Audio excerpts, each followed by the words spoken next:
I'd like to thank Turkcell and MIT Enterprise Forum for bringing Bill Aulet to Turkey. And it's very fitting that he's doing his address to the students at what I think of as the Entrepreneurship University in Turkey. You know that this is one of our role models. You know, whenever I talk about entrepreneurial ecosystem and whenever I say the university is the missing link in Turkey, I always give the example of MIT, Stanford, and Cambridge. And then I go on and talk about the economy that MIT actually sprung. You know, the companies, the billions of, the trillions of dollars, you know, the number of new startups, all the activity. Today, we're actually very fortunate. You don't have to read a report, Kaufman report, or listen to a president rant and rave about some other university. We'll actually get to listen from the man himself. You know, how does he do it? How did he do it? How is he doing it? And what else is in the plans? So thank you very much for being with us, Bill. And the floor is yours. Thank you very much, Rector Magnificus. That's only Holland. So first of all, I must make one confession. I didn't do it. MIT happened without me. I do have a degree from MIT, and I've started 2 companies plus, and a third one that was out of MIT, and so I can talk about that. But before I do, I want to hear what you want to talk about. What do you want to hear? What are some of the questions that you're coming here today to hear about? And they told me that you would be more talkative. What do you want to hear about? Why are you here? That was too aggressive. I'm from New York, so I'm very aggressive. Is anyone else aggressive here? Why are you here? We would like to listen to your experiences. Experiences, okay. What else? What questions do you have? Can entrepreneurship be taught? You better say yes. Be taught. Remember, entrepreneurs like to go against what hierarchy. We don't like authority. Can entrepreneurship be taught? Okay, good question. Who had that? Is that you? Good. Do you think it can be taught? I hope so, because that's what I'm doing. Okay. We'll come back to that question. What other questions do you have? Please, entrepreneurship is not a spectator sport. This is not like being in a big company where you can just sit back and listen. Tell us about a little bit MIT entrepreneurship climate. MIT entrepreneurship climate, okay? What makes MIT unique? Yeah. MIT climate. Okay, what else? Come on now. How do you start a company? They should ask what I'm asking. How do you start a company? How do you, actually, how do you start a successful company? Why do most students become entrepreneurs if they graduate from MIT? Yeah, why do students become entrepreneurs? Now, let's think about this for a second. You graduate from MIT and you could go work at Goldman Sachs and you could make $250,000 a year and maybe make $1 million in 2 or 3 years. Or you could go work at McKinsey and you could make $250,000 a year and maybe make $1 million in 2 or 3 years. And yet you go start a company where you don't know whether you're going to make payroll next Friday on your own credit card. These entrepreneurs are crazy. Why would they do that? Why do they do that? Very good question. What else? Anybody else? Yes? Do you think these ideas can be applied to all of the climates, all of the geographies, like Middle East? Yeah. Cultural differences. Let's say regional cultural differences. Can I use scientific notation? Differences. You know what's very interesting here is in this whole room, there's 2, 4, 6 females. No, there's about 7 women in this whole room. It is statistically like that. And that's what Turkey is? Yeah. I seem to see a lot more women outside. If that's true, I don't understand why your population is increasing so rapidly.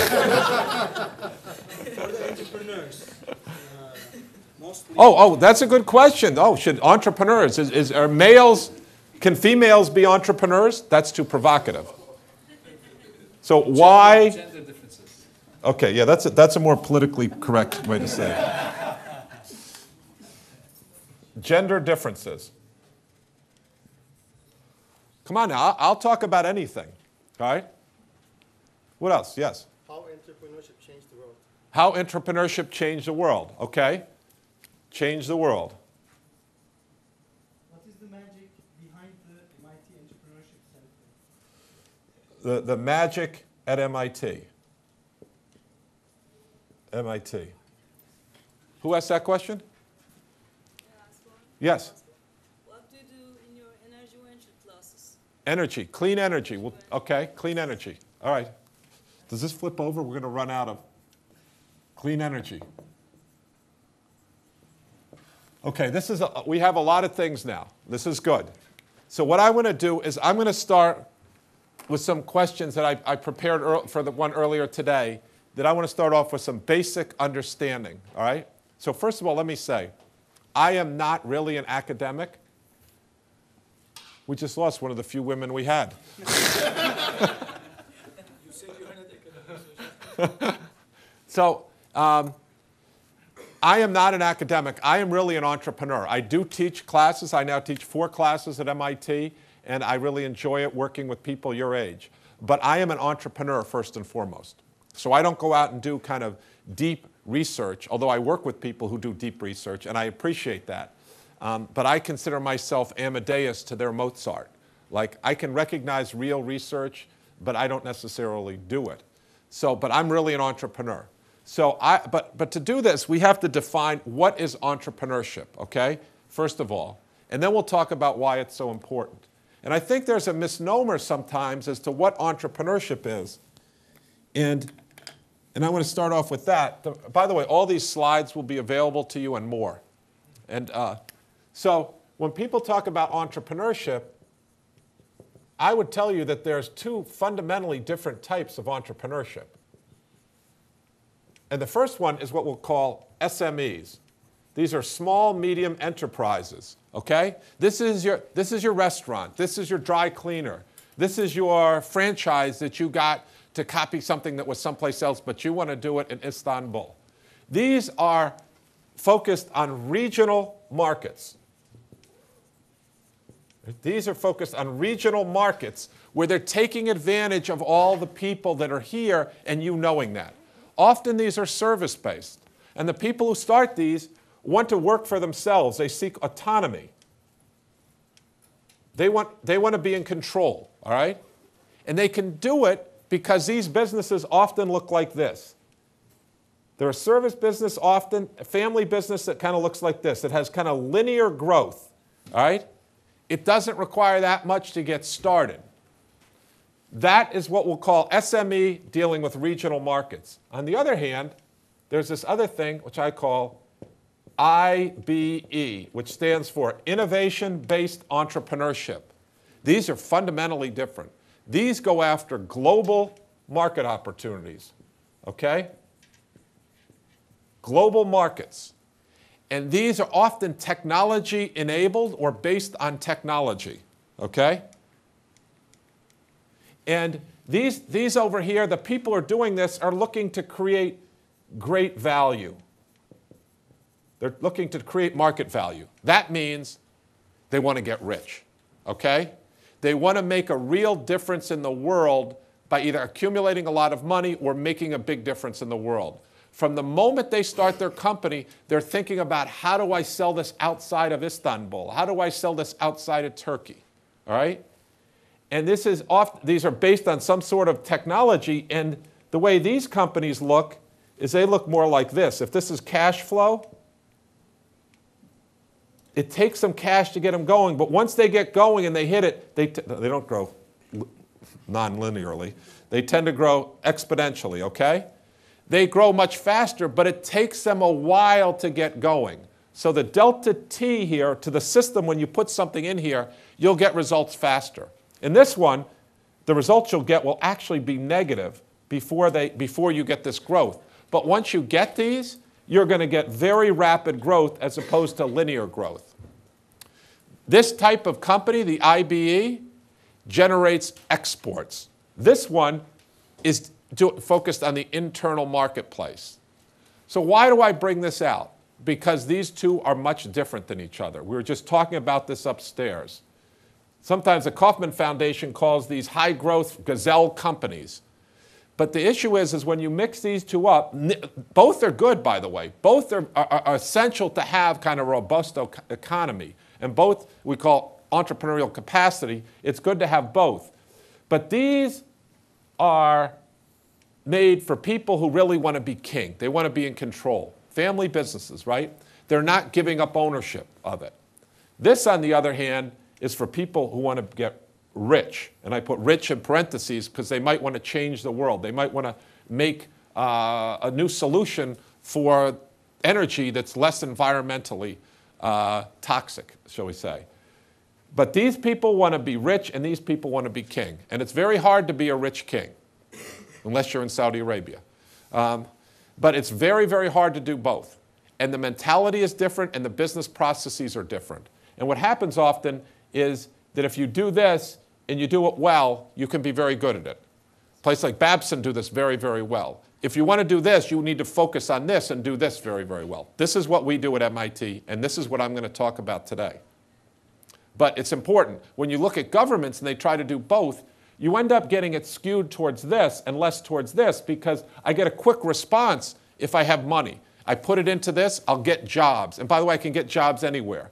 These are more likely to be in Turkey. This would be much more likely to be in Istanbul. This you could spread out over the country, entire country. So you can generate jobs faster doing this than doing this. But what will you generate more jobs in the long term? This. So it depends what you want. These jobs will be more concentrated than this. Each have their pros and cons. That's the first question. What is entrepreneurship?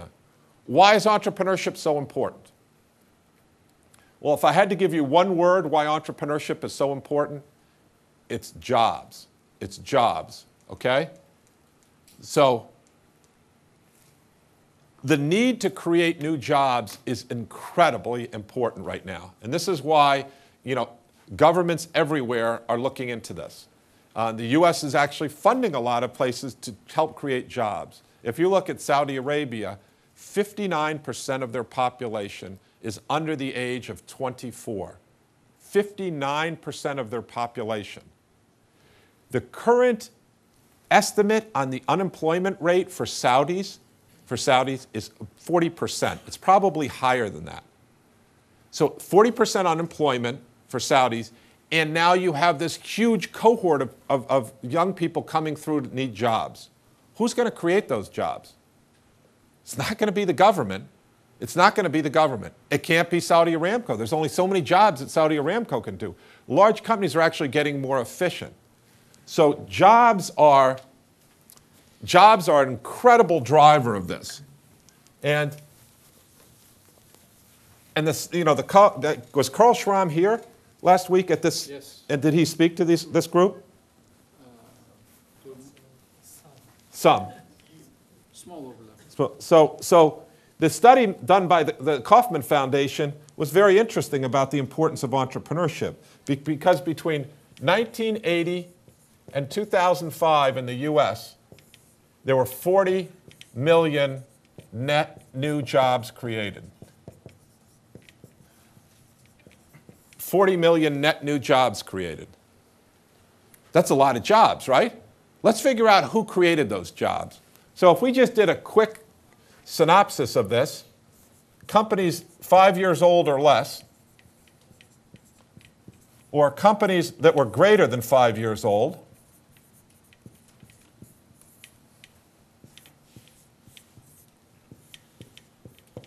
okay? What percent, if you have something, what percent do you think were created by the big companies, the GMs, the Chryslers, all the companies that were 5 years old or more? 20%. 20%. 10%. So we're going down now. So 80%. So new companies that were 5 years old or less generated 10%. Anybody else have a guess? That seems reasonable to you. 50%. Are you talking about the first one or the second one right now? Well, 50% it doesn't matter. But I'm talking about large companies. The second one, okay. 10 or less. 5%. Wow. So this number is 0. Nil.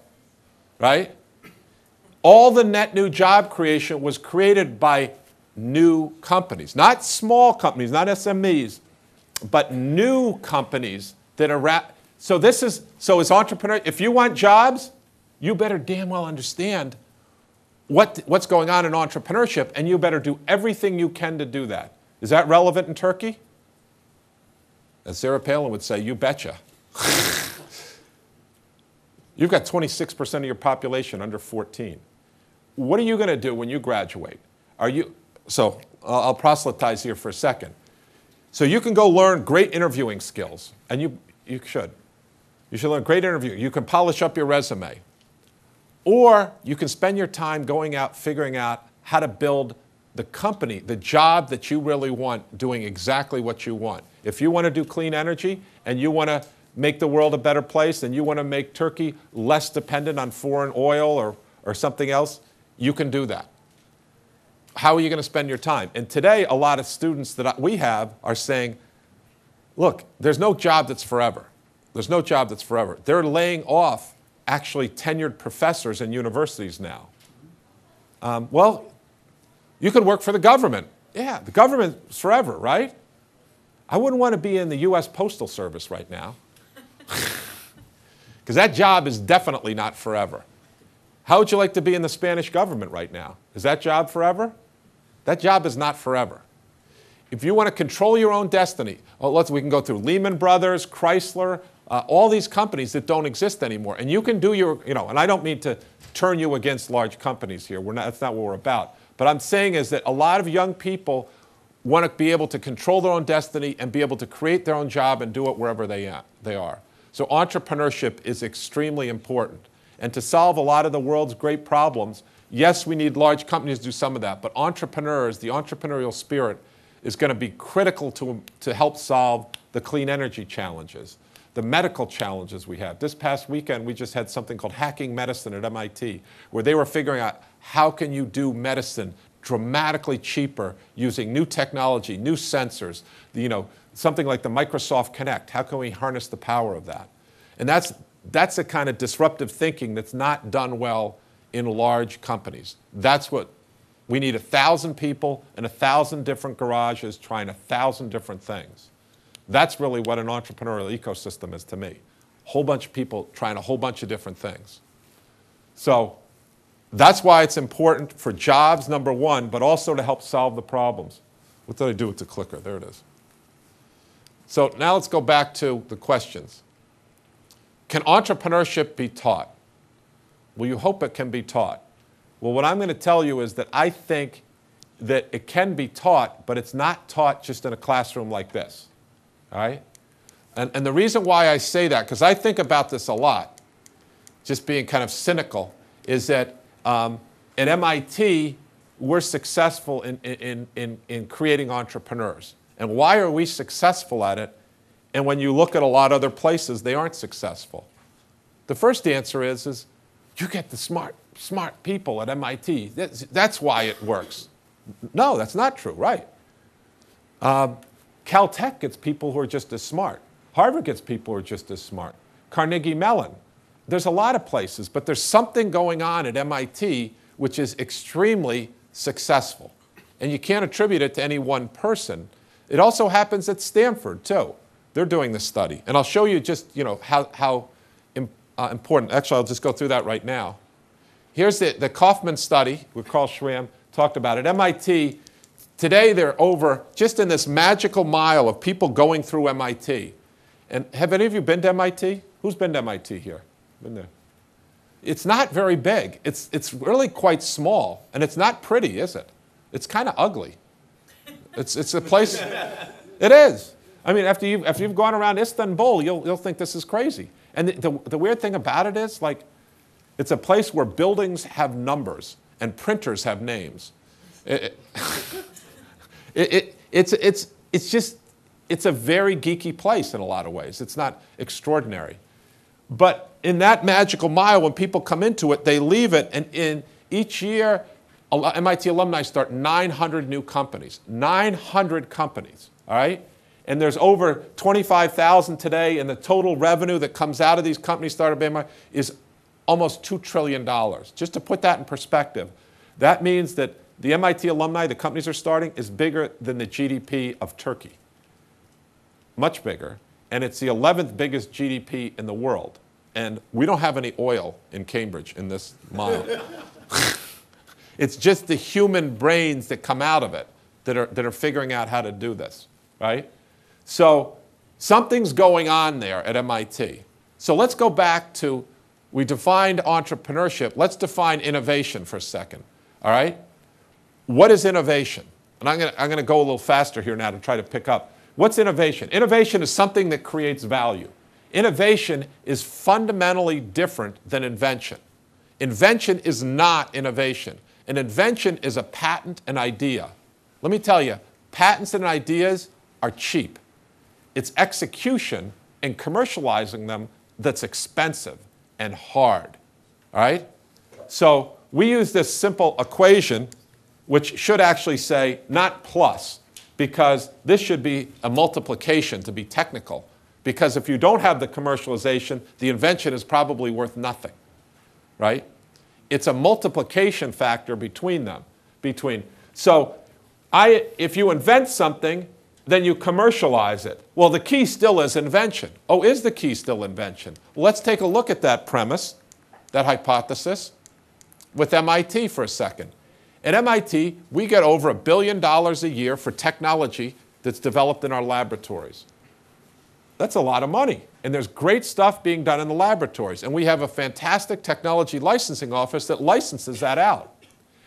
That technology it creates over 20 companies. Now this number is more like 30 companies a year are created by that. That's fantastic. That's world, as good as anybody else in the world at commercializing technology. But we have a cognitive dissonance going on right here. 30 seemed like an enormously good number until I told you that MIT alumni start 900 companies a year. A small fraction of the companies that come out of MIT are created by the technology that's funded and goes through the laboratories. This is very important stuff. This is Akamai. This is which is a big company. There are some great companies, but these companies just teach us how to commercialize, going back to this thing, how to commercialize and identify good inventions, good technology. So what's going on at MIT is not so much a transfer of technology, but it's much more a transfer of knowledge as to how to identify good inventions and then commercialize them. That's what's going on, a transfer of knowledge, not a transfer so much of technology. Is the technology important? Hell yeah, it's real important. Because then our people, we get engineers, and they look at it, and we start working that you have to have what we call geeks in suits working together. You have to have the engineers and the business people working together, the hackers and the hustlers. The team is so much better than just a team of engineers or just a team of business people. So that's what we work on. How do you pull it all together? And this is crystal clear when you look at, just talking about this earlier today, crystal clear. What's the most innovative company in the world? 3M, Google, Apple. Apple. It's not 3M, and we could talk about 3M if anyone's interested. I love 3M, but it's not. And by the way, I have no vested interest in anything I'm talking about here. I am just an honest broker. I have no financial interest in anything I'm talking about. Apple is the most innovative company. It's not Google, and we could talk about that if anyone's interested. Apple. And repeatedly coming up with these huge new ideas, specifically Steve Jobs, the greatest entrepreneur of our generation, time after time. And iMac, the Mac, unbelievable breakthrough, right? So how did that come about? What's the fundamental technology breakthrough in IMAX? You all don't even remember. Does anyone remember here? Case? The case? No. Color. No. This is great. The what? The sliding. The sliding thing at the bottom? No. Design. The design? No. Service. This is great. Service? No. Software. It's actually, yeah, someone said it. The Windows. Before the Macintosh, there was no Windows. It was just a bunch of characters that came up on the screen. And it was what's called Windows Icon Mouse Pointer. There was no mouse before the Macintosh. You all are so young, but it was before that. I learned to program on punch cards, which is, yeah, I was there with the dinosaurs. Yes. But it was how do you do Windows? Did Stephen Jobs come up with that? No. He saw that at Xerox PARC and said, that's a heck of an idea. And Xerox PARC did not know how to commercialize it, and he commercialized it. Xerox PARC made zero on it. He made billions. Okay? The next thing you come across, let's fast forward to the iPod. All right? You all know what the iPod is. What's the fundamental enabling technology that allowed the iPod to happen? Storage capacity. No. Sorry? iTunes. No, that was part of the solution that he put together. The fundamental technology is MP. Yeah, exactly. Digital music. Before that, you did not have it. It was MP3. Actually, that had been around a while. That was invented. Does anyone know? Someone got this in the last group. Does anyone know who invented MP3? German? Yes. When in doubt, say the Germans. At Karlsruhe University, they invented the algorithm Karlsruhe. for the MP3. Was it Karlsruhe? It was actually Fraunhofer has the patent. Fraunhofer. So it might have been. Was it Karlsruhe?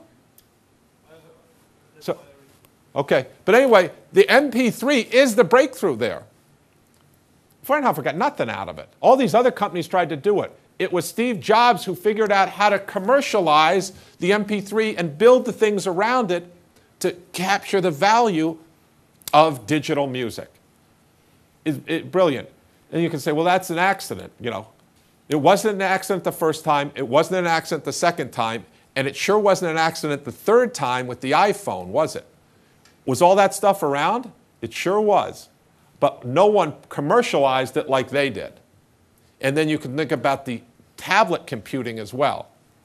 But he's not the only one, by the way. He's just serially very good at it, and Apple is. If you look at Google, it's the same thing. You say, why is that? What is Google? What kind of company? No, they are not a search engine company. Organizing data of the world. No. Company. It's a Sorry? commercial, ad company. They are an ad company. Whenever someone tells you what they are, ignore what they say and just see where the money comes from, all right? Follow the money, all right? Google is an advertising company, full stop. Now, they'll tell you about their algorithm and all that kind of stuff. Yeah, we did that stuff when we were at IBM, too. I worked at IBM for 11 years before I became a serial entrepreneur. But at Google, they are an advertising company. That's how they get their money. Do we have some CS people in here? Anyone a CS person? Well, you're pretty technical. Do you think that Google's algorithm is the best algorithm out there? It's a good one. It's a good one, yeah. But there are other ones that are certainly as good. It's now a big one, but why is it a big one? It's a big one because they learned the new advertising model. Before Google, you used to have Ask Jeeves and Yahoo, and they would have a little search bar someplace, and then they would have the dancing cowboy trying to sell you subprime mortgage. That didn't work out very well, just so you know. Then you'd have the Viagra ad, then you'd have, you know, the guy doing the muscles there like this, and you'd have all these silly things out here, right, to advertise, and they were limited by banner ads and the real estate space that was on here. Here's the breakthrough. What did it look like with Google? Nothing. You just had Google, right? Something like that. And you loved it because it was faster, it wasn't annoying. But how'd they make money? Because all the money making's gone. How do they make money? Come on, you know this. AdWords. What Google did is they sold the words. As opposed to being limited here, they said luxury car purchase, right? And if you put that in there, you could buy those words. You could buy those words. And if I'm BMW, I'm going to buy those words. And I'm going to pay a lot to get my name up there at the top of that. And by the way, I'll pay a lot more than if I'm sitting next to some dancing cowboy selling me subprime mortgages and Viagra, right? So this became something where they got bigger amounts of money, and their opportunity to get it was unlimited. They weren't limited by the real estate space of this. This is the brilliance of Google. This is how they make money just hand over fist now. They're an advertising company because of this. Did Google invent that? No. No. Who invented it? The Yahoo company. Overture. Overture. And by the way, to brag a little bit, the person who identified this was an MIT Sloan graduate, one of our very own, Gokul Rajaram. And that was it. The algorithm is great. Where the money was made was through this. And then embracing that and getting the rights to it and getting out there first and becoming that. Okay, so innovation, it's a commercialization that's important. And think about that. Don't get obsessed. And by the way, don't get obsessed with you have to come up with the idea. You have to find someone or identify another idea and then learn how to commercialize it.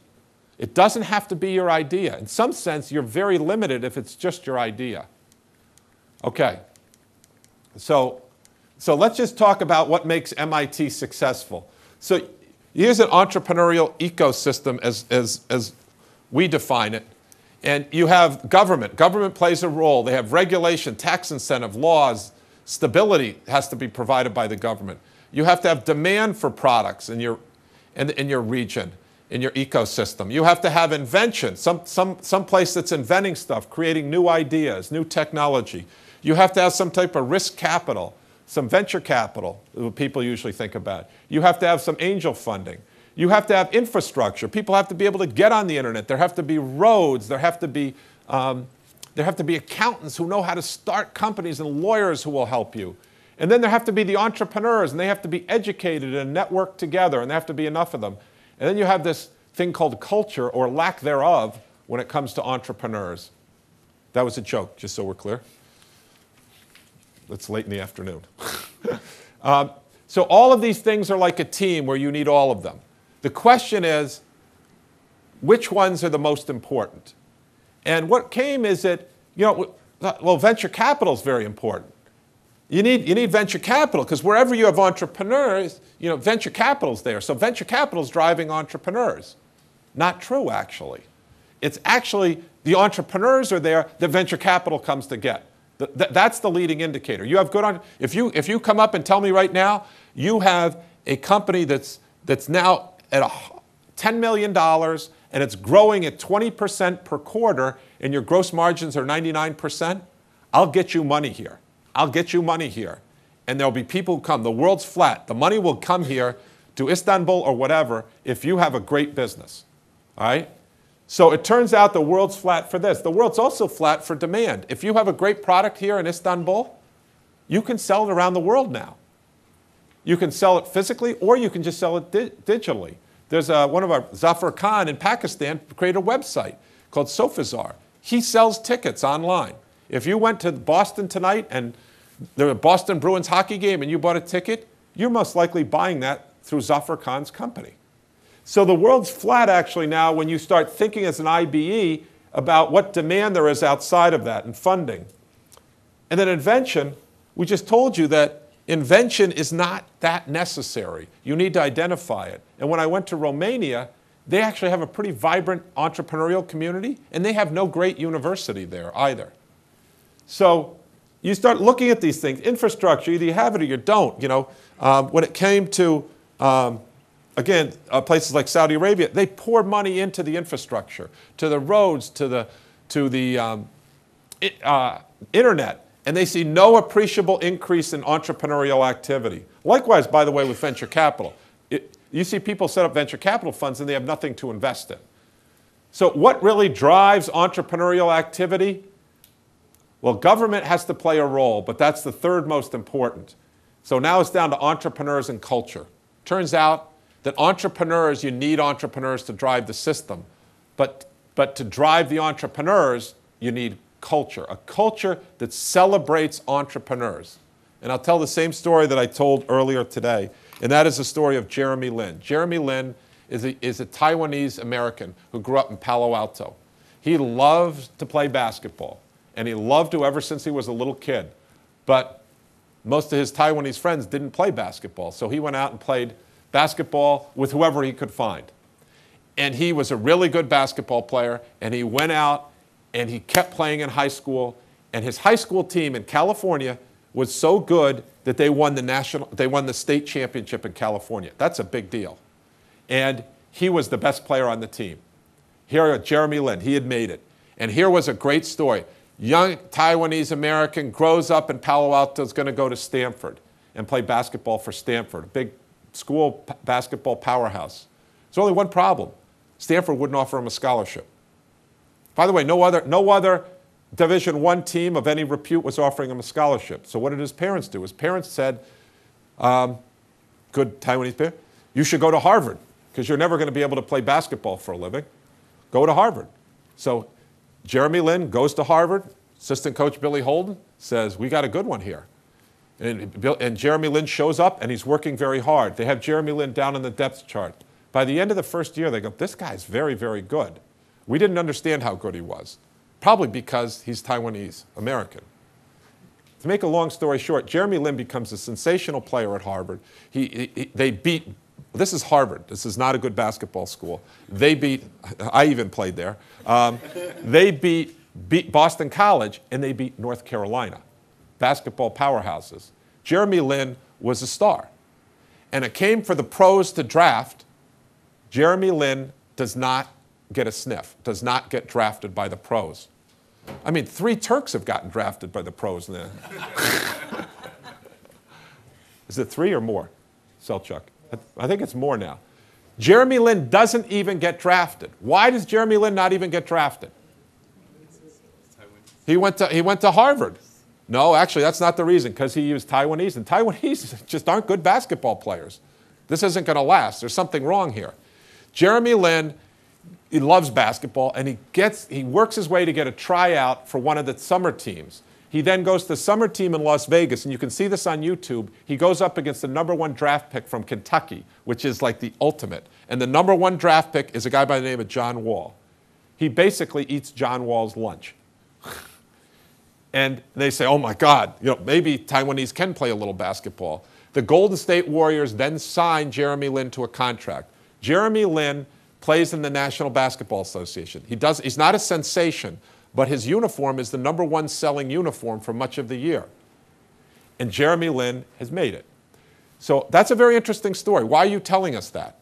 Well, I'm telling you that because I want you to know 2 things. One, the DNA of Taiwanese Americans will not change in the next 5 years. It's going to be the same DNA. Same people, it's going to keep going. I also guarantee you that in 5 years from now, there's going to be a boatload of good Taiwanese American basketball players. Sirs, I'm standing here. This is it. Why? Because they have a role model, Jeremy Lin, that showed them how it can be done. And now the young Taiwanese are going to go out and play, and they're going to wear their Jeremy Lin shirts, and they're going to say, I can do it too. And then they're going to go to the same clinics that they went to before, and they're going to listen, and they're going to internalize it, and they're going to work that much harder. And they're going to be a lot of good basketball players. And this happens in sports all the time. If you look at, it's at Lithuania, where they have good basketball. It's a nation where they're extraordinarily good, preponderance. There's a place in Dominican Republic called the City of Shortstops. It happens in sports all the time. And I told this story in Romania, and they said, of course. When Nadia Comaneci won the gold Olympic, every girl in Romania became a good gymnast. And then when Ilie Nastase became a successful tennis player, all the men became tennis players. They had a preponderance of it. So not all of them, but a lot. So this culture turns out, when you're infected with this virus, that you can do it. You know, as I joke about renaming our center the Obama Center for Entrepreneurship, yes, you can be an entrepreneur. That might be the most important thing we do, because once they believe in it, they go to our classes, they do all the programs outside of class, like the business plan competition. How many of you were entered in the business plan competition? You all should do this. You're not going to become good entrepreneurs without it. When is it, Salchuk? It started. Okay. But next year, all these people are going to be entered in it. Because you have to try it. My first company, after I worked at IBM and I became an executive at IBM, my first company flamed out and was a failure. And it was necessary for me to do that to learn to become the second one, which was much more successful, and third one, which was very successful. It's a learning process. But you have to get involved. So they go to all these events, and they participate, and they're very, very involved. That's the magic of MIT, to be quite honest, is that there are role models, there are stories every day when you're there of people who can be an entrepreneur. And so when you do that, on our wall at the center, people write their names up when they're going to start a company. And I'll never forget the first day when we did this 3 years ago, and someone walked in, and they walked by the wall, and they said, "Creedy is starting a company? Damn, if Creedy can do it, I can do it." And then like 2 weeks later, that person's name was up there. They were going to start a company. And so this, you know, I know this sounds a little mushy, but this culture is extraordinarily important. And I don't know what it's like in Turkey, but I do know when I went to Andalusia that 90% of the young people wanted to go work for the government. That's crazy. The other 10% wanted to work for large companies. And the government's not going to create those jobs. That's just not, they're not going to. So this culture, and then going back to the classes and doing the entrepreneurship, is extraordinarily important. The other thing that's very interesting is that when you look at this, I put this one up here, and this is Ireland, but when you look at it, it's very important that you understand entrepreneurship is not a competitive game. It's not, you know, MIT against Stanford versus Harvard. No, we're all in this together, and that if we work with, you know, Stanford, that we both gain from that. It's like the internet. The more people who are on the network, this is called Metcalfe's law, the more people who are on the network, the value of the network goes up exponentially.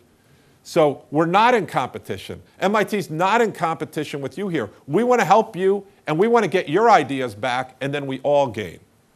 As I said this morning, the competition is not other universities.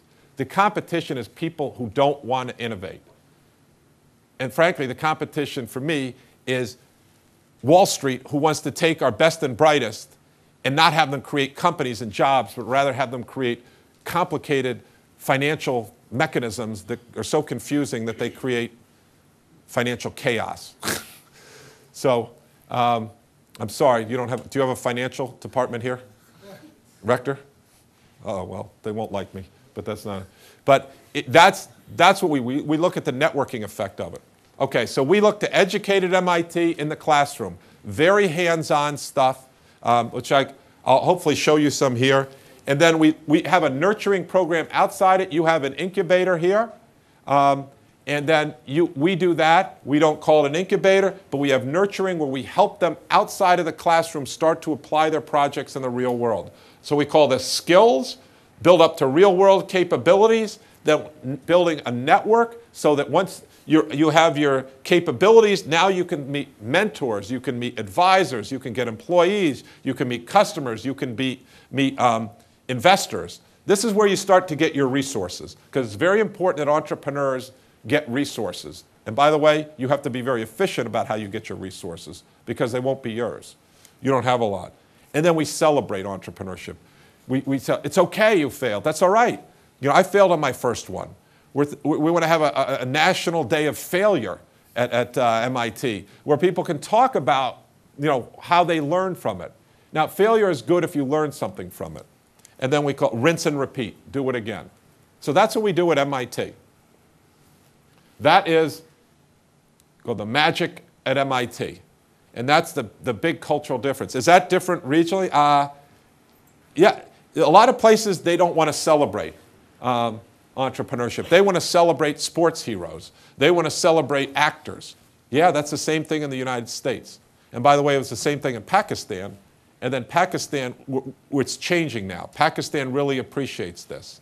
The problem in Pakistan is they don't have a stable government, so when entrepreneurs get their money, they tend to move it out of the country very quickly. So there are other inefficiencies, but the culture is definitely changing, which has been very good for them. So that's, in essence, kind of what we do at a high level. What I'd like to do, how much time do we have? Until 5? Do we have till 5? Because I'm going to give you a little lesson now in what we do at MIT. Is that okay? I do have until 5. Great. All right, so let's talk about how you build a successful company. Okay?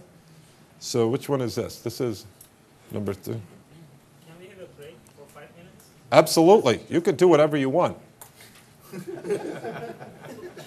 Part 2. 5 minutes? Okay. Come back and, yeah. Is there coffee out there? 5 minutes? Is that okay? All right, 5 minutes. We'll start back up. What is your name? Rouge comes along. U-G-U-R. Yes, he comes along. I'm sorry, I just can't. It's not. I don't mean to offend you. It's just I can't pronounce it. So he comes along and he has a Lada, and he shows up at her Ferrari dealership. Okay. Now her Ferrari. She set up a Ferrari dealership in Istanbul, and she's just come out of here. She's got a degree, and she is focused on making this successful. Okay. She's done her research, and she says, "I'm going to do a Ferrari dealership." Here's another thing you should know. She has 3 people in her service department. She's selling and servicing Ferraris, okay? And we look back, and they're doing nothing right now, all right? They're doing nothing. He comes along with this Lada and says, "Can you fix my car? I have $400, and if it takes more than that, just let me know. Will you fix my car for $400? Okay? Could each of you figure out, just write down, would you take the Lada for $400, or would you not take the Lada, and why? I'll give you 60 seconds. Yes or no? And if yes, why? If no, why? What is the real estimate for fixing that car? $100, maybe. Okay. So it's Maybe 100, maybe 200. Let's say 200, okay? So 3 people sitting there doing nothing. She has it. Yes or no? no. Everyone have an answer. I'm going to choose someone. Yes or no? Okay. Yes or no? Do you take the $400, assuming that US dollar is still worth something after?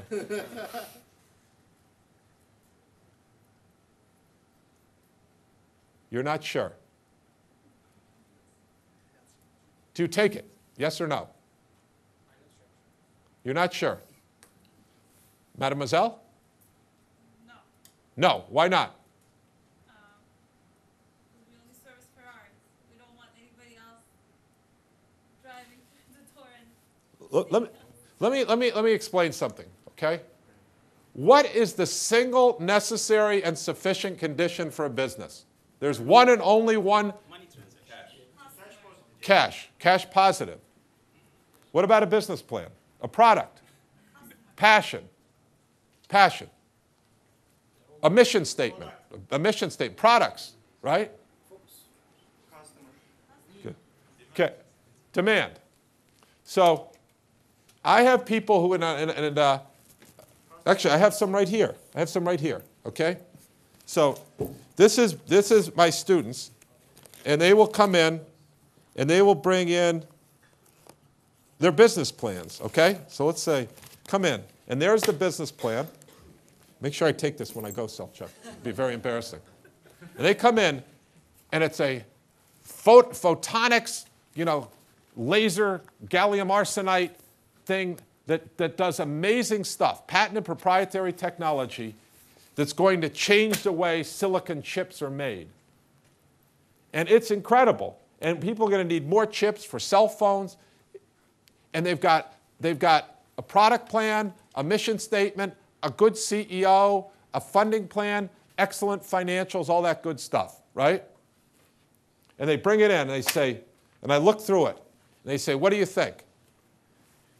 And then I have a lemon, and I pull out a lemon, and I say, you know, they say, what else is a lemon? I said, I have a friend in our neighborhood, and their kid has a better business than yours right now. And they say, really, what's that? And what's the lemon about? Well, they take this lemon and they squeeze it, and then they put water in and they put some sugar in, and then they sell a glass of lemonade to someone. And they have customers that give them money, right? You have no customers here. You just have an idea. You don't have any paying customers. The single necessary and sufficient condition to have a company is a paying customer, right? You have to have paying customers. That's what business is about. Business isn't complicated. This isn't winning a Nobel Prize. You have to get customers to give you money for your product or your service. That's the definition of a business. So that's the single necessary and sufficient condition to have a business. So now let's go back and ask the question again. All right? Do you take it or not? Yes. But which customers? But which customers? So you wouldn't take it, or would you? I wouldn't take it. Isn't there $400. Because it is not opportunity cost? but I'm Ferrari dealer. Yeah. Have we ever Yes. had customers? Or never? What? We've never had customers after He just opened up. She just opened up. Just opened. Can we repair a Lada with our own? Yes. A car is a car. You can look at that engine. Yes, I will. $400. Yes. He's $400. You got nothing. What about opportunity cost? What if Opportunity 5 cost. minutes later a guy with a Ferrari comes in And you just lose 4,000. and you can't fix that car while you're fixing the Lada? Okay, what do? Are you taking it or not? I'm the one asking questions here. Something. I don't know whether someone's going to come along. Do you take it or not? Come on, entrepreneurs need to make decisions. Are you going to take it? It is like this. I wouldn't, as for the brand's name, but I would at the same time letting to another, another relation. I mean, I have a portfolio. So Are you a politician or an entrepreneur? it would be together, in my opinion. So for the end cost, it would be repaired, and we would take the money. But my brand wouldn't be affected by it. So you would take, I think you said you'd take the money. Is that correct? Yeah. Okay. Yeah, not, I mean, we share with the other. What about you all in the back? You're quiet. Yes or no? No. Why? Because instead of taking this car to my business, I would establish another company, another business to build this. You would establish another business. Yes, yes. He's an entrepreneur. He has $400 because they need people. So the answer is yes, you would take the money. Not my answer. What? I would take the money. You would take the money. Compare it and see what are the opportunities that it would be. Okay. bring to me. So this might open up Because some. it's my Ferrari is just my assumption that I would make money, but maybe my assumption is wrong. So that guy proves me that my assumption is wrong and gives me and shows me where the potential customers are. I like so actually what you're saying is you're testing the hypothesis by taking this other one. Yeah, the Okay. potential seeing the Okay. I like scientific method to experiment. Yes? That's good. Who else? Who else? Monsieur. No. Do you not need $400? You're an entrepreneur. Why not? It's not a target customer. Wow, that's a big name. Do you have an MBA? Is this a guy from Harvard you brought in here? No, that's a.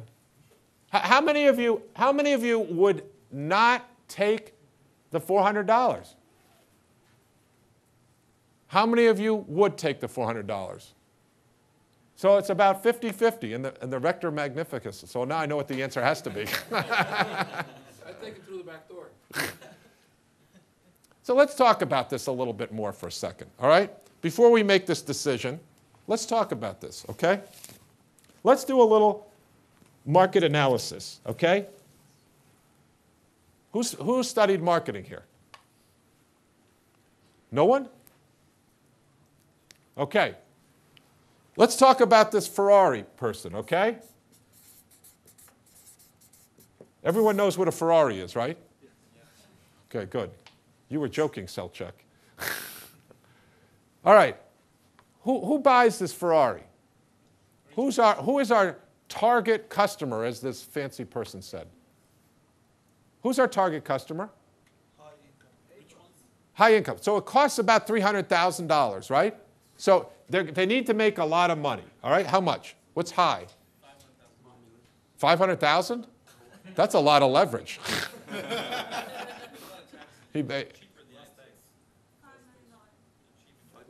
Let's say $5 million plus, okay? Or if they don't make $5 million a year, right, they're going to have a lot of money from something, right?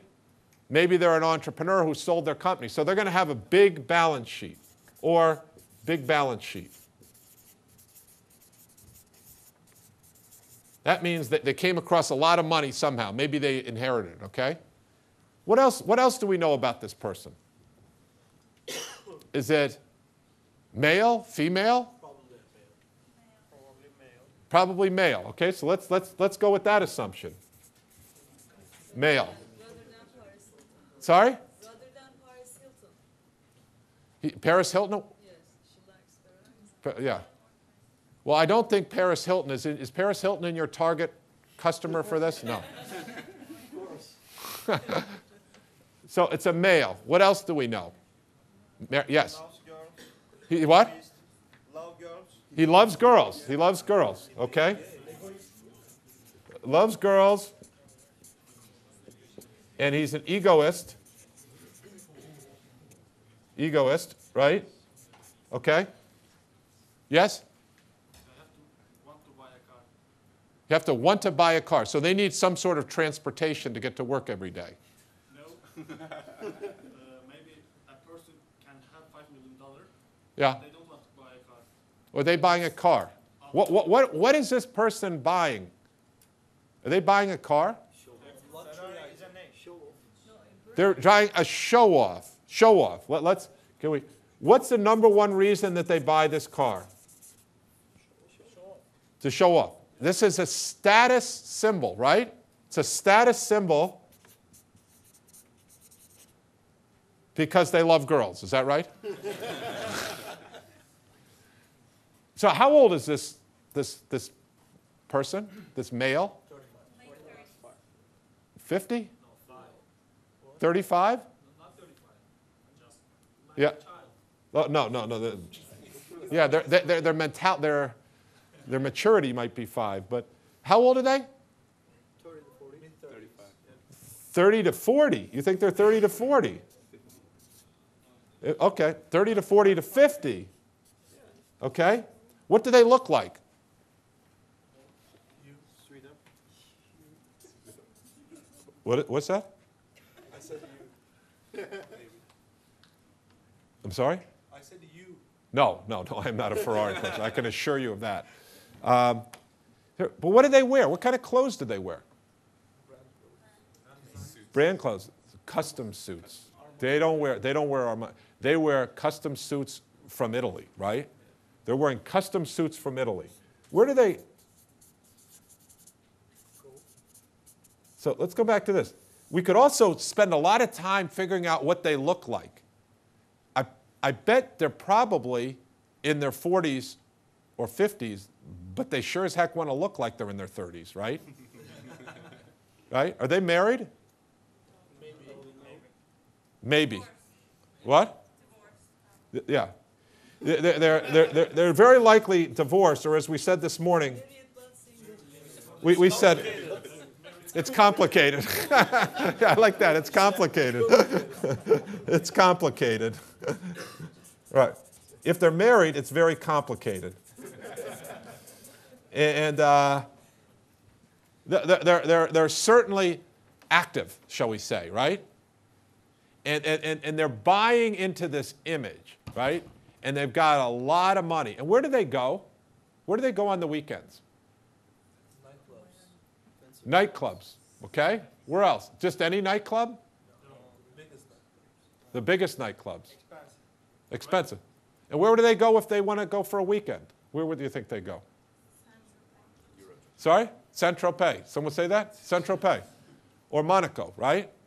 Or, and do they get on Turkish Airlines and go there? They have a Gulfstream. They have a Gulfstream, exactly. They have a Gulfstream. And who's their hero? Don't say Paris Hilton, right? I think we're talking Prince Albert, maybe. Prince Albert. Someone who's style or something like that, or Richard, or George Clooney. George Clooney would probably be a hero, right? So this is their mentality of our target customer, the person we're trying to get to buy this. And where do they go? Who influences them, right? Who influences them? Celebrities, right. They go to polo tournaments, right? People at polo tournaments. The social, what's the latest social thing here? They are buying image. That's what they're buying. They're not buying a car. You can get a car that's a lot cheaper than $300,000. They're buying an image here, all right? Let's go to our friend with the lotto, okay? Let's do the same thing for a lotto. What's our lotto buyer?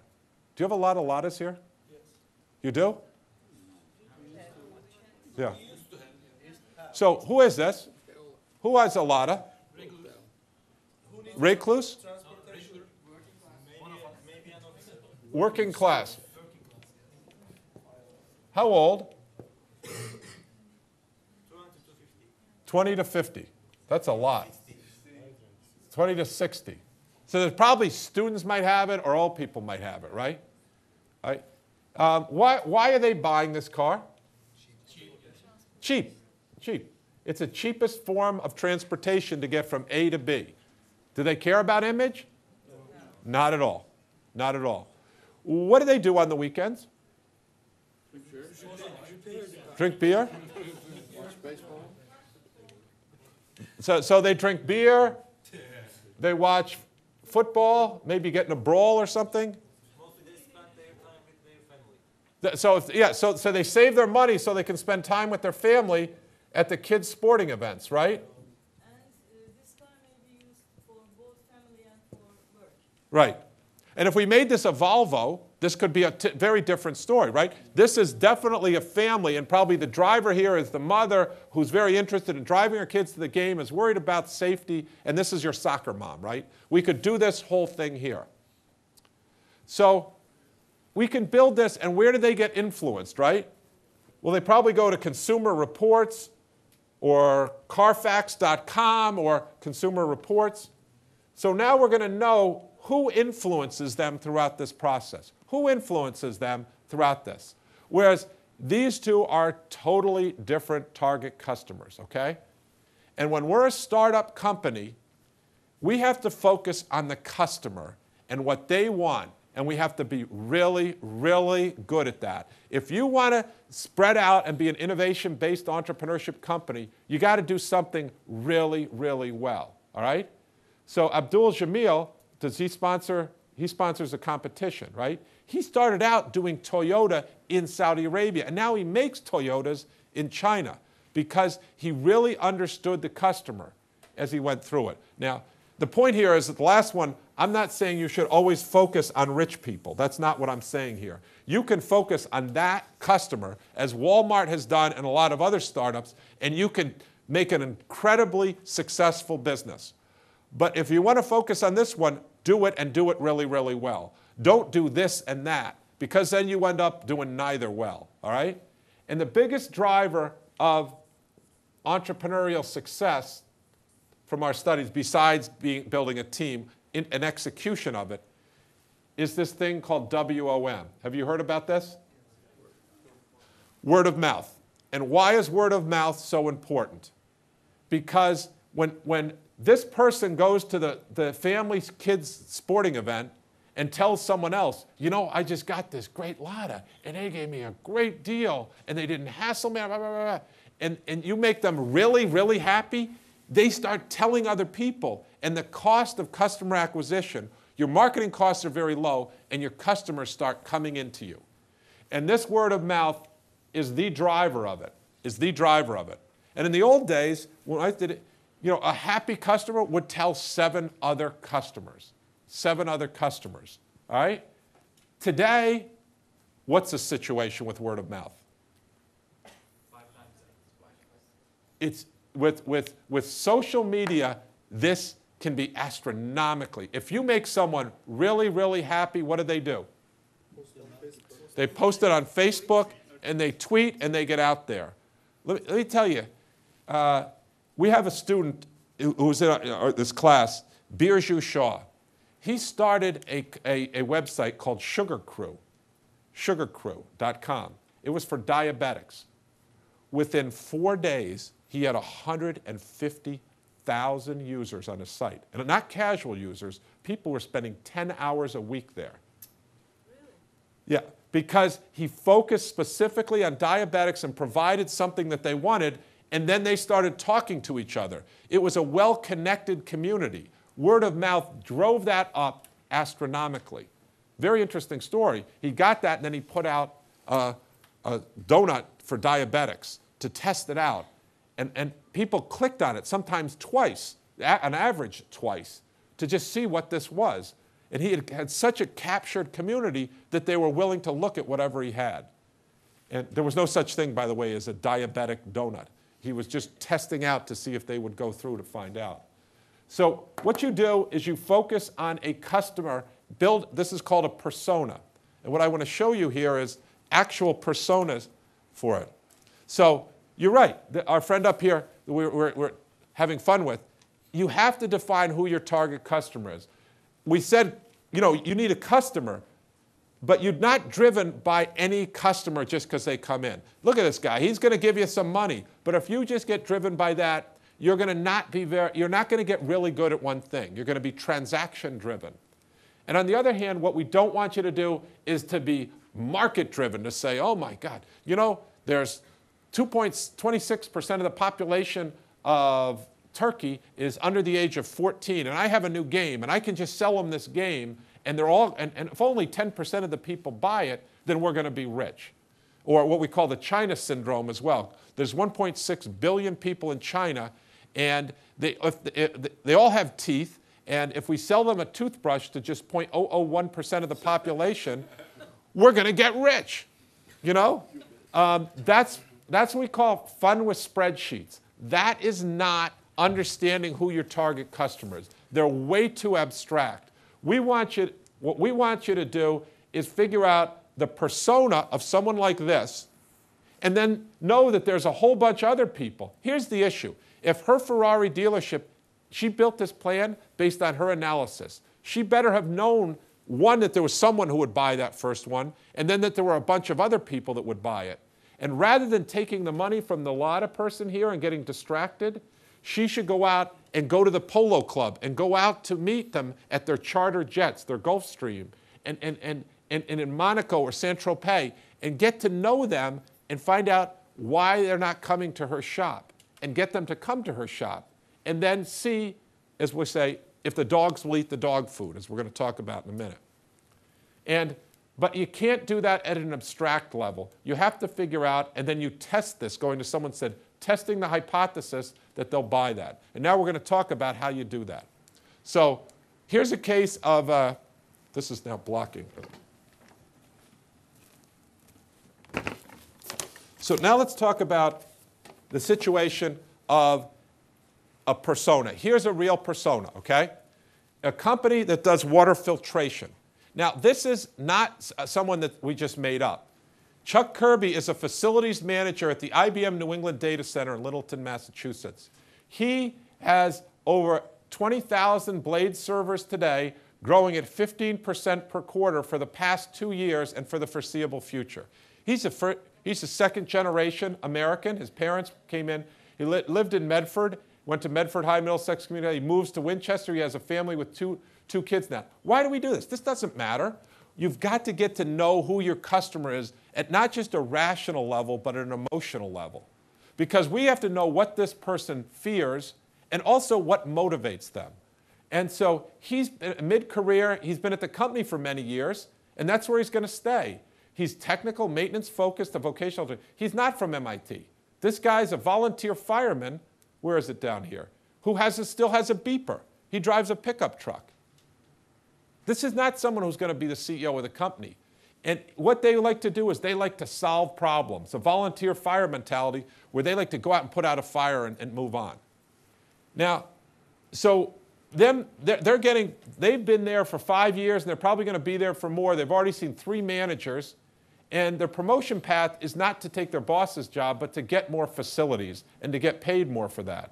The places, the people who influence them are the AFCON Institute and the Uptime Institute. These are industry groups that they go and talk to other people like themselves.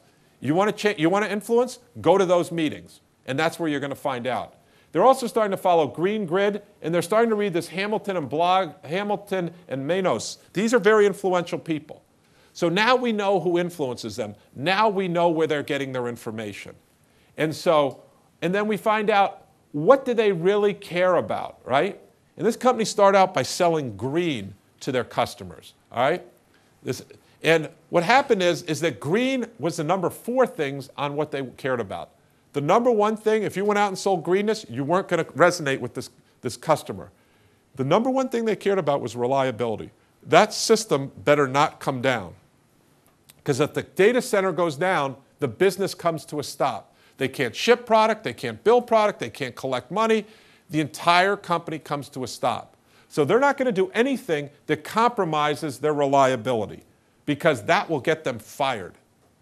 If it goes down, the call comes from the CEO. It says, thank you very much for your employment here. We have someone coming over to fix this system and to make sure it never goes down again. So you can't mess with the reliability. That's the most important. The second thing is it needs to grow. They're growing at 15% per quarter. So if they don't continue to grow, they don't continue to keep taking money in. That's the second most important thing. The third most important thing is the cost. So you don't lead with cost. You don't lead with green. You know, the fact that your solution was greener is extra credit for them. You have to show first that it's as reliable or more reliable. You can handle their growth. And now if it's cheaper, great. And the greenness, boy, that's just extra. But that's what you have to understand. And then we're going to sell the solution, and we're going to build our solution based on what this persona wants, but we're going to focus on the reliability first. This is extremely important. Don't build your company from what you think what you want or technology you have and push it out. Figure out what the customer really wants and then build your company back from that. You'll get in real trouble if you do it the other way. I can tell you from experience. Now, once we know that this is our use case, this is the person who's going to buy and use the product.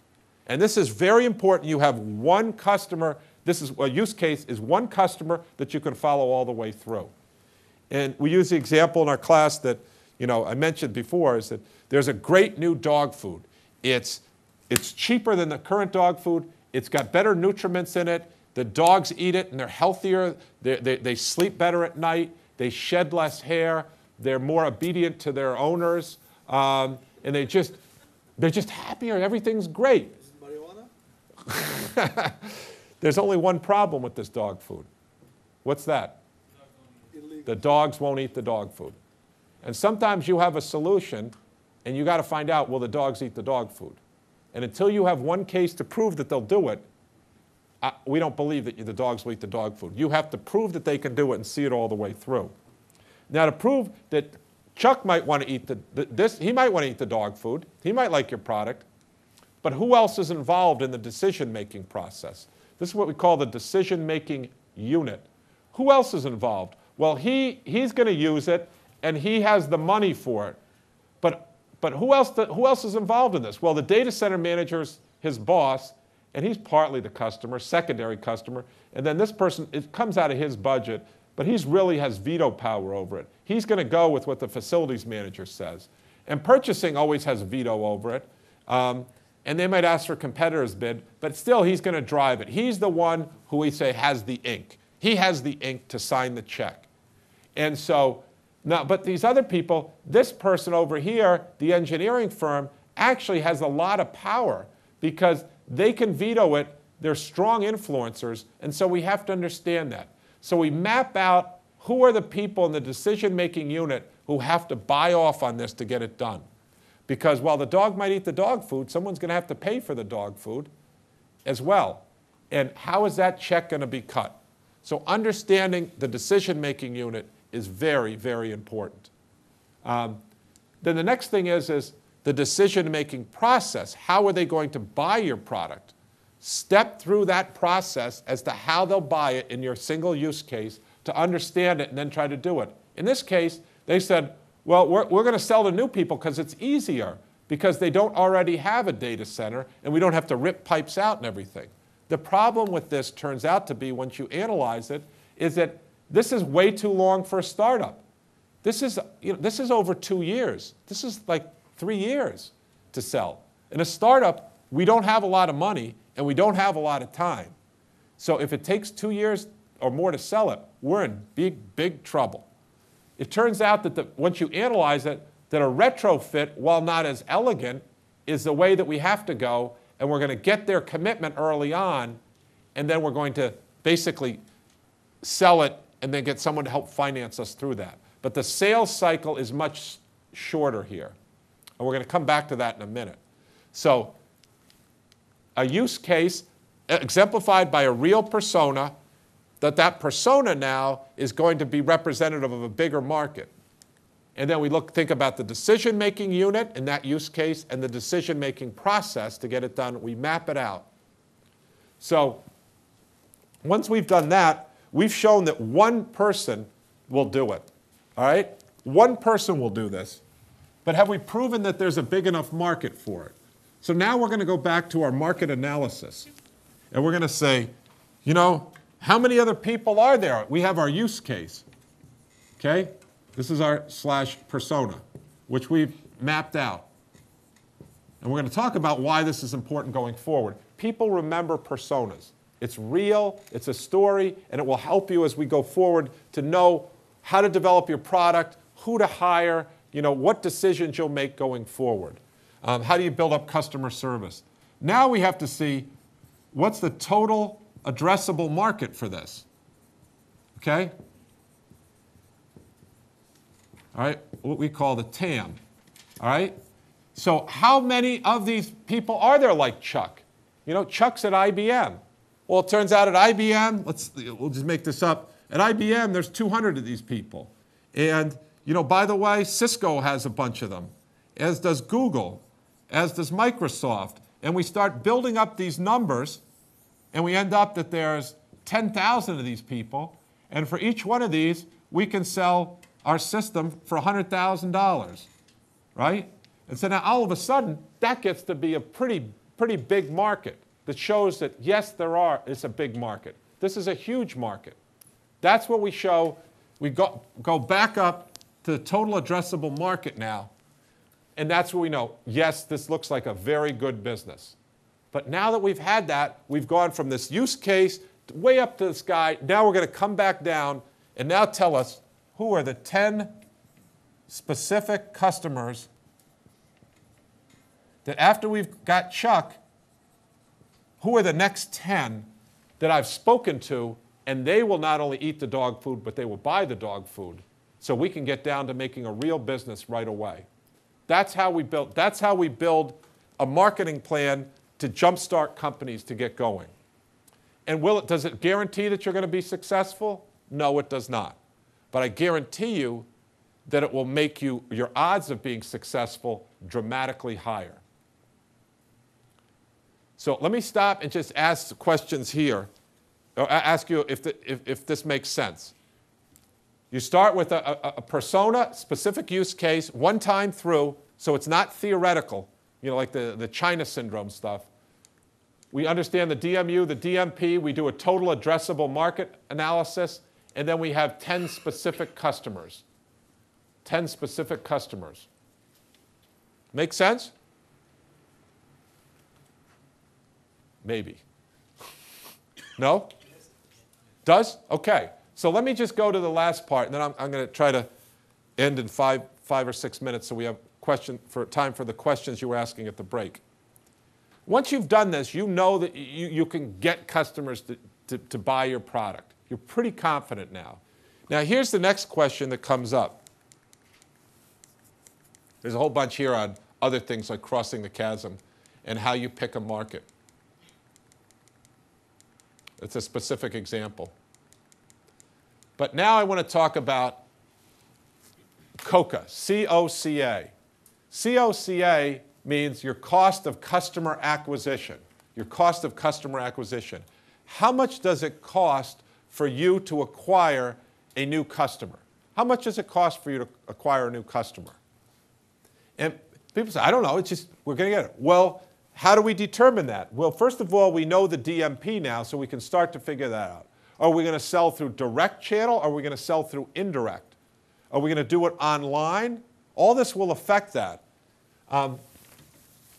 But this cost of customer acquisition is an extraordinarily important number to know. Because, first of all, we have to calculate it. So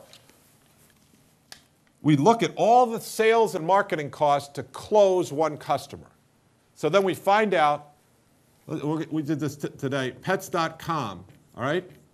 Pets.com, their cost of customer acquisition equals $1,000, okay? That's what it's going to be. That's when it gets to steady state. At first, it's much higher than that because they have to start getting it. But now Pets.com, but they have to advertise, they have to collect information, they've got to spend a whole bunch of money to acquire new customers, all right? This is not a very high number in a lot of ways. Is that a good number or not? It's not a good number. Why not? Advertising is really expensive. Yeah, so $1,000 to acquire a customer. What's the lifetime value? Yes. It all depends on what the lifetime value of an acquired customer is, right? At IBM, the lifetime value of an acquired customer was millions and millions of dollars. Guess what? We spent $100,000 or more to get a customer because it would be worth millions to us later. In the case of Pets.com, however, this is actually a true story. Friend Howard Anderson's company, Battery Ventures, funded them. It's a great business. Let me explain to you. People love their pets. They spend a lot of money each year on pets, and they go to stores. Imagine if you just had an online place where you could go, we could buy all the pet stuff, and it was shipped to your house, and you didn't have to go out there. Sounds like a good idea, right? Well, so let's just do a calculation. People spend $500 per year on pet food, all right? All right? And that's a tough business. It's a commodity business. So they make 10% margin on it.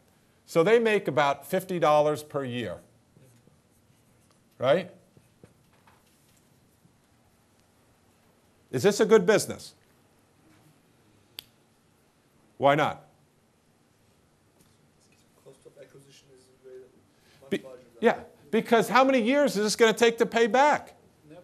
20 years. Yeah, if you have a cost of capital, it won't pay back. Guess what? Pets.com, everybody loved it until they kind of figured this out.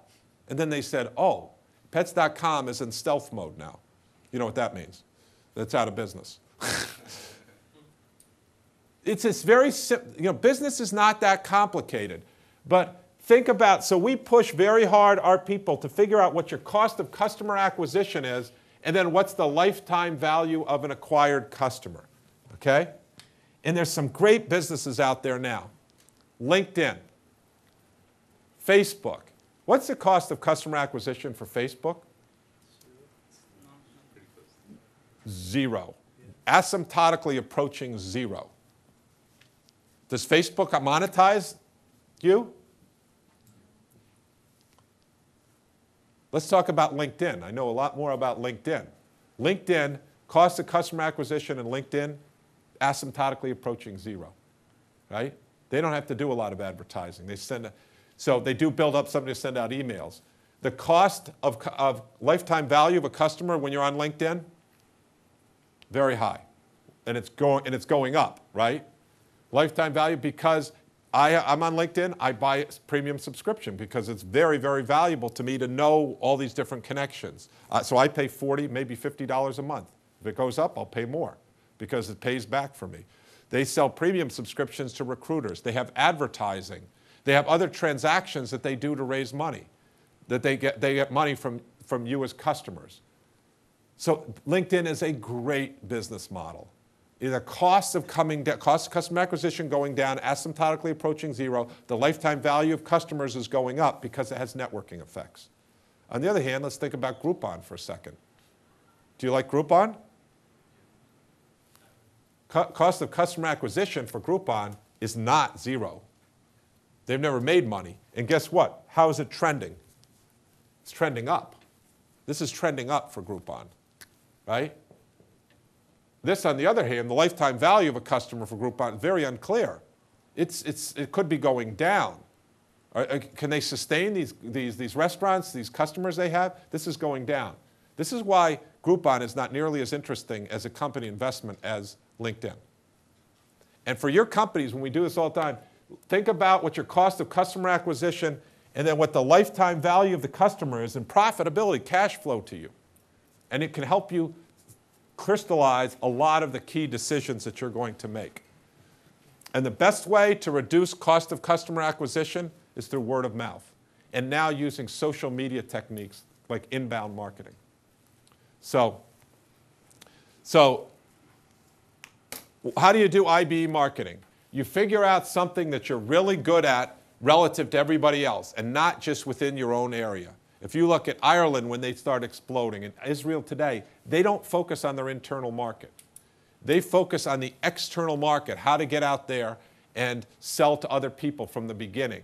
And so they get really good at it, and they get very focused on one thing. They come up with a persona of someone who has a real problem that they can solve in a unique way. They build up their capabilities to do that, and then they get back to the basics. How do I acquire customers as cheaply as possible? And then how do I optimize the long-term value of those customers? You might get more money by selling them the product up front in the short term, but maybe you're better off in a subscription model over the long term. Maybe you're better off with a freemium model where you start to get networking effects and step up thereafter. So that's how we work with companies to build them. Building a persona, figuring out the use case, the DMU, the DMP, going to how big is the market, and then getting back to 10 specific customers that entrepreneur has talked to and that they look like this persona. This is kind of validating it. And now we like all that. Now let's go out and do the calculation of the cost of customer acquisition, the lifetime value of the customer, and let's test those hypotheses in our first few sales. And now let's get going. And then you do that, your odds, again, guaranteed success? No. Odds of success? Much, much higher. I could keep going all day. I want to leave time for questions. There were questions, please. At the break, someone was asking some interesting questions.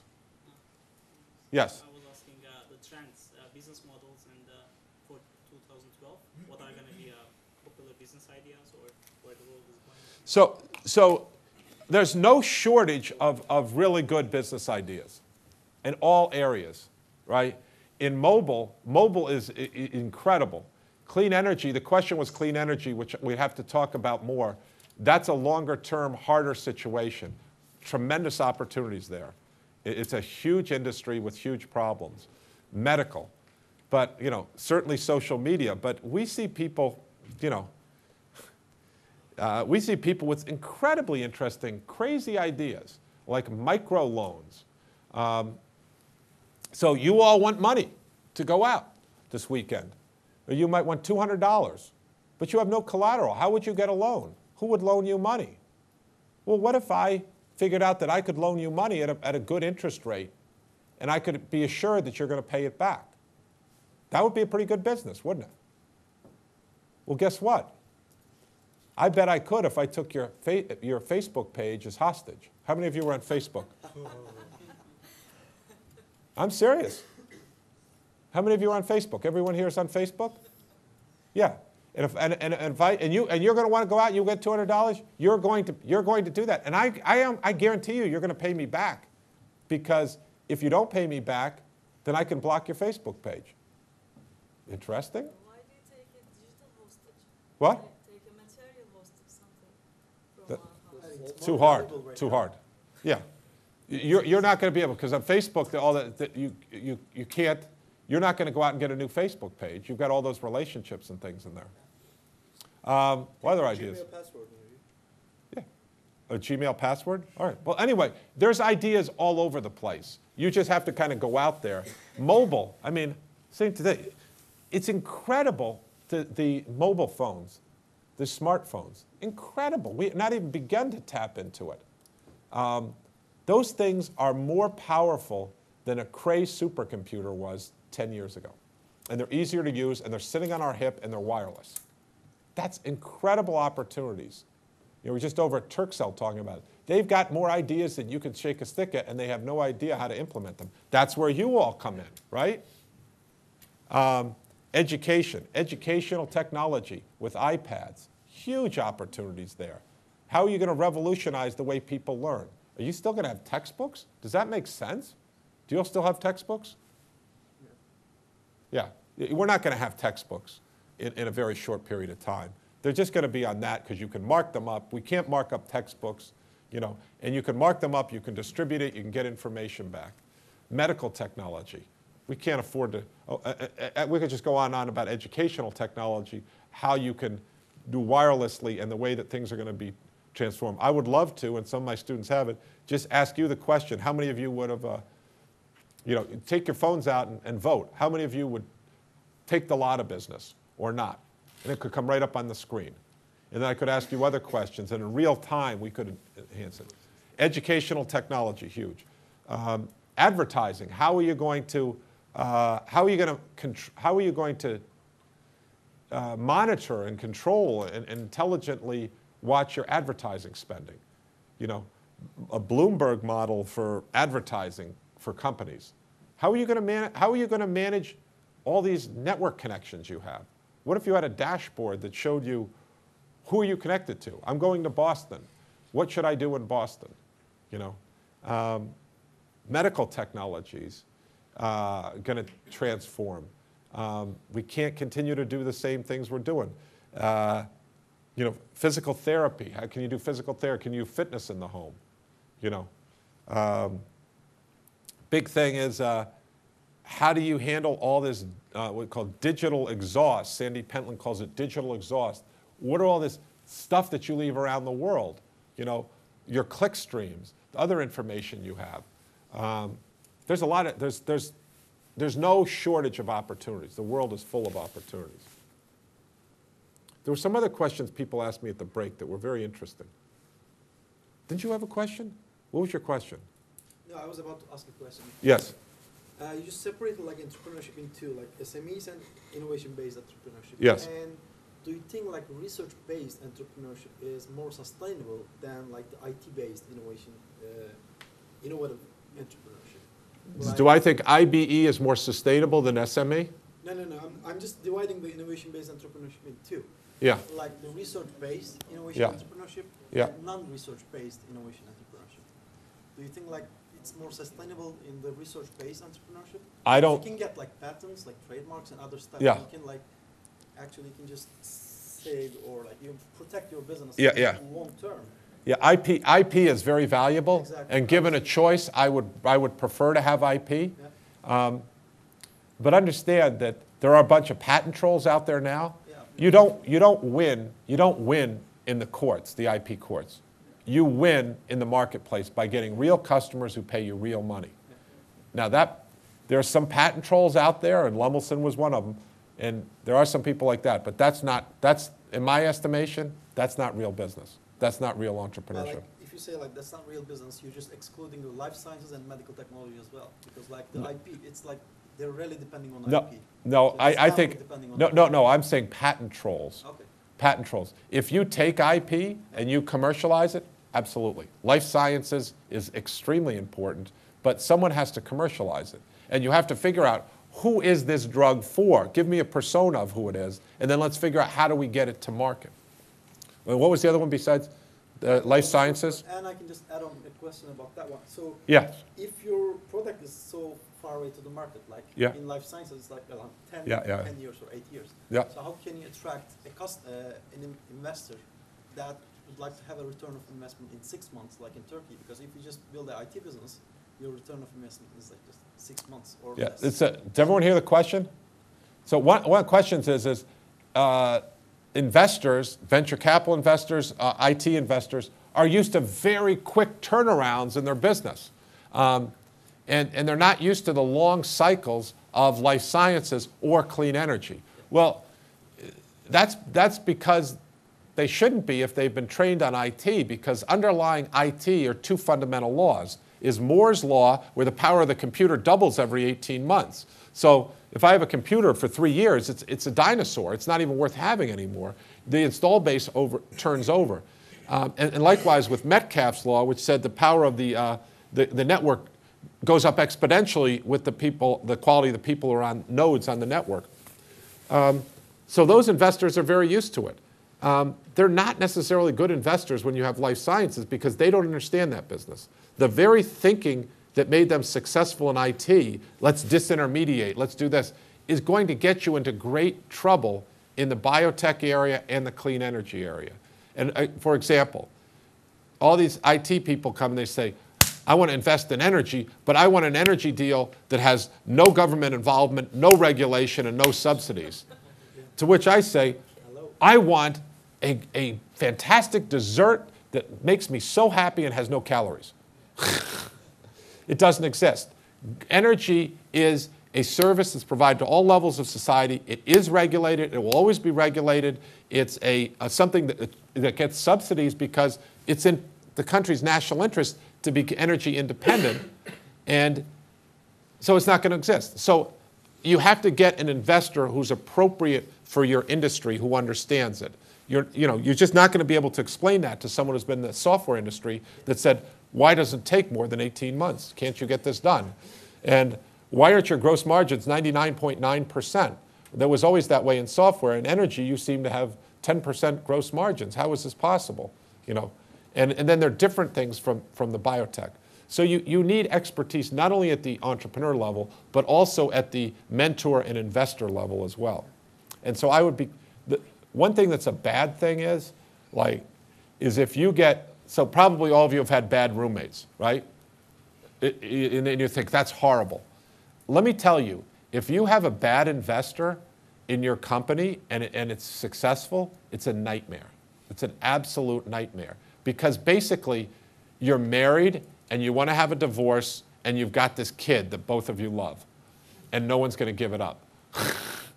And so having a bad investor, it can be a very detrimental thing to entrepreneurs. And I've seen entrepreneurs just walk away from great companies where they were the value creator because they couldn't get along with the investor. And the investor said, well, I'm creating the value here. And so when you succeed, a lot of people start taking credit for your company. So you have to have good investors from the get-go. Yeah, let me just get one from the back. Yes, sir.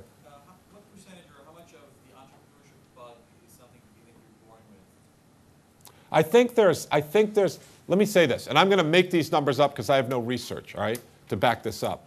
But I have no empirical research. I think there's like 10 to 20% of the people who have no interest in being entrepreneurs, all right?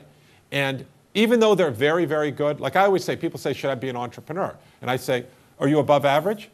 Because if you're above average, you should be an entrepreneur. And that's kind of a joke, but not really. Because if you're above average, then you don't want to. Like when I was at IBM, I always felt like I was held back. I was regressing to the mean, if you know what I mean. And I wanted, this is a story. They gave me a $75,000 bonus. And I thought, wow, that's incredible. I mean, this was back in 1980. I had never seen $75,000 before. It blew my mind. And then they made the big mistake of moving me into finance, all right? And then I saw how much money I made for $75,000, and I was outraged that they only gave me $75,000. I'm okay taking the risks. You see, I'm okay taking the risk because I'm confident that I will deliver on it. And so that's why I'm an entrepreneur, because it's not even the money, it's just fairness to me that I want to do that. So I used to say, if you're above average, you should be an entrepreneur. But then I have this person, this is being recorded, so I can't give the name of the person. This person was very, very good. Let's say his name was Edu, all right? And Edu was brilliant, very, very good. And he could have been a successful entrepreneur. And he said he works in a consulting firm. He had no interest in doing it. He happened to be Catalan, so he could not take risk. This was kind of, he was born that way because I believe he was into that culture. So I believe there are some people who aren't, but most people, 80% are probably in the middle. And then you have people like Branson who no matter where you dropped him into, if you dropped him into, Japan, he'd be an entrepreneur. And then you have people who are never going to be, but most of us exist in that gray middle, where if we're taught how to do it, we're given an environment where we're allowed to fail and then try again. Someone said, geez, I failed once here, and I look at everyone else, looks at me like I'm a terrible person. That's a great way to stop entrepreneurship, because we have to experiment. We have to be given room to fail. So I believe that there's like 10 to maximum 20% who aren't going to be, 10% who are going to be, and then the rest, the 70, 80% exist in the middle. What about the 90% of Spaniards who don't want to, you mentioned, don't want to work outside of government? Yeah, it's not Basque. Yeah, that's not the Basques. The Basques are just outrageously. That's a good question. And when they asked me, I said, they said, how do we do entrepreneurship? We want to do your course, all this stuff, courses. And I said, and they took me to a bullfight. And it was incredible. I mean, just the whole, have you all seen bullfights before? Do they have them here? No. And they have this whole ceremony and people up there going, yeah, and they go, and this guy, the matador, who clearly had worked extremely hard for many years to become a great matador, he put on quite a show. And at the end, the first one, they clipped off one of the bull's ears and he got an ear. And then the second time he did it, they gave him another ear. And the crowd rushed and they carried him out. And the next day in the paper, there was a big article about, I forget the matador's name, about how he was this incredible entrepreneur. I mean, incredible matador. And because he had worked so hard, he had taken great risks, and he had risen at the time of greatest challenge to meet this. And here he was, and we should glorify that. And so when I started my speech off, I said, if you're serious about entrepreneurship, the way you just glorified that matador is what you need to do to entrepreneurs, because they work very, very hard, they take risks, and sometimes they fail, and when the time comes up, they rise to the occasion, then you should celebrate those people. Until such time, we can do these courses, but they're not going to do much good. And that's the cultural change that you need. Does the government believe it? The government is believing it in spades now. The problem is, how do they start to implement these cultural changes? And you have to do it by recognizing those people who do it, allowing failure to happen and seeing failure as a constructive learning process, and bringing those people back into the game, provided they gave it everything they had in the process. You can't just say, hey, I failed, so what? Let's go. You have to learn from it and then see it as a learning process going forward and not ostracize people. So I think people can learn, and they do learn, and I'm not giving up. For God's sake, we can't give up on it.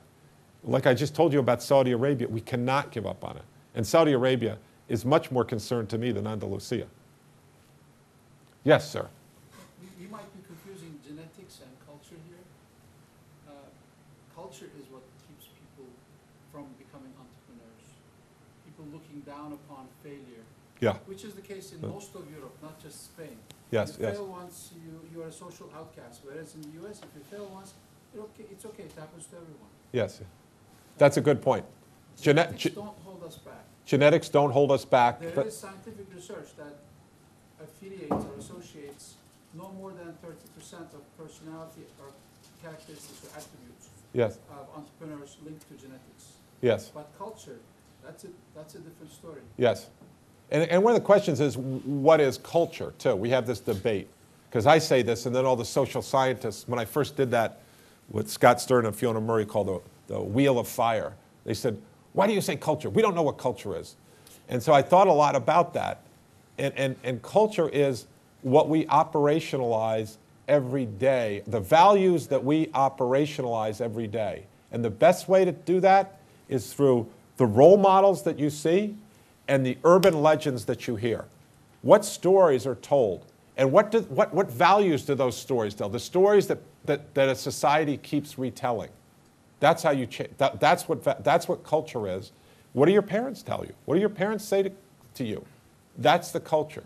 And I think that you're absolutely right. It's not genetics, it's culture, and we can change culture. I don't think we should go in and change genetics. Yeah. Yes. It's a very daily question, I think.